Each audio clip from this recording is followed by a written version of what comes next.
Mr. Chairman, Ranking Member McCall, thank you so much for your warm welcome. It's very, very good to be back before this committee, to be back in this room, and I really do appreciate the opportunity to talk today about the foreign policy goals and priorities of the Biden-Harris administration and some of the early work that we've done to try to achieve them.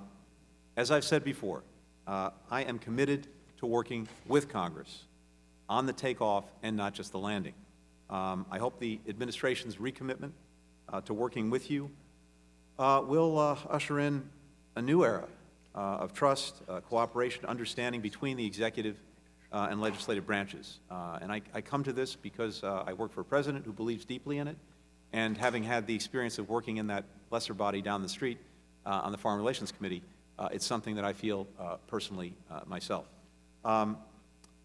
The Biden-Harris administration has set out foreign policy priorities by asking a simple question, and it's one that motivates us every single day. What will this policy mean for American workers and American families?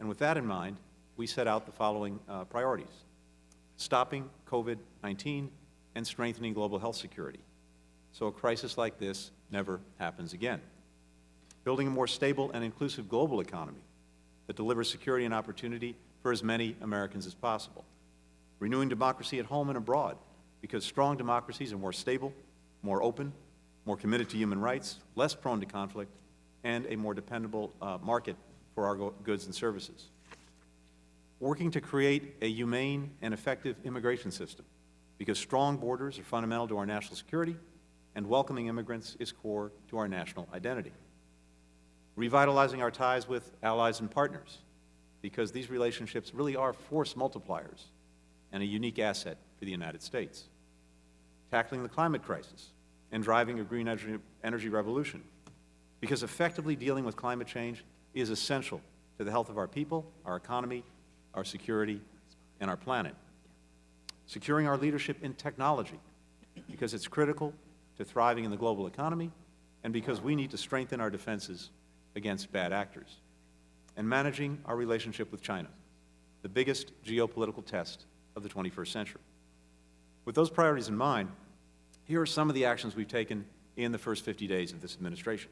On COVID-19, we re-engaged the World Health Organization and contributed an initial $2 billion to COVAX, the Global Vaccination Initiative. On climate, we rejoined the Paris Agreement and announced a Climate Leaders Summit, which will be held on Earth Day, April 22nd.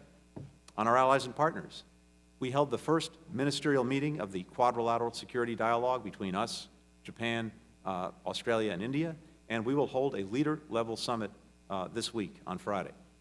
We halted any planned troop withdrawals from Germany, pending a global posture review led by the Pentagon, and I took my first virtual trip as Secretary to Canada and to Mexico, and next week, Secretary Austin and I will travel to Japan and to South Korea.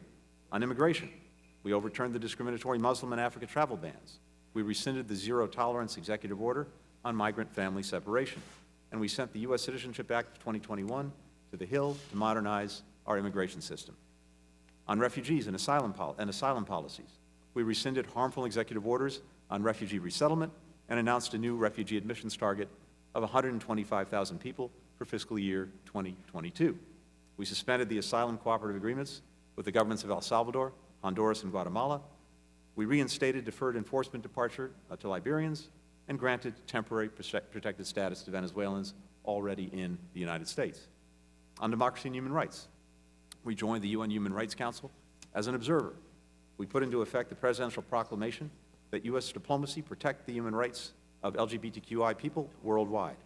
We released the Khashoggi Report and announced the Khashoggi ban to stop people who engaged in serious extraterritorial counter-dissident activities on behalf of a foreign government from entering our country. We imposed Russia sanctions on Alexei Navalny's poisoning and detention, and we imposed sanctions in response to the military coup in Burma.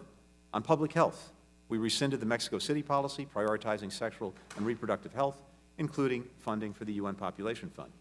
On non-proliferation, we extended the New START treaty with Russia for 5 years and relaunched diplomacy with our closest European allies to bring Iran back into compliance with the JCPOA. On conflict diplomacy, we suspended the sale of offensive weapons to Saudi Arabia and named a special envoy to lead diplomatic efforts to end the war in Yemen. We revoked designations of Houthis as a foreign terrorist organization to enable urgent assistance to the world's most challenged people when it comes to the humanitarian crisis they're facing. And we boosted diplomatic efforts in Afghanistan ahead of the May 1st deadline. And on strengthening the State Department, we've invested in diversity and inclusion to have a diplomatic workforce that reflects the diversity of our country. We're focused on accountability and transparency, and we will modernize and rebuild so our team around the world has the tools and the support they need to get the job done. So as you can see, many of these steps map directly onto our core priorities. We can draw a line from each one of them and draw a line further to the security, prosperity, and well-being of our fellow citizens. The President has made it clear that we will lead with diplomacy because it's the best way to deal with today's challenges. Above all, we're determined to hold ourselves accountable to a single overarching measure of success. Are we delivering results for the American people? That's our mission. It's our opportunity. We'll try to do our best to make the most of it. Thank you very much. Very glad to be here, and I look forward to getting your questions.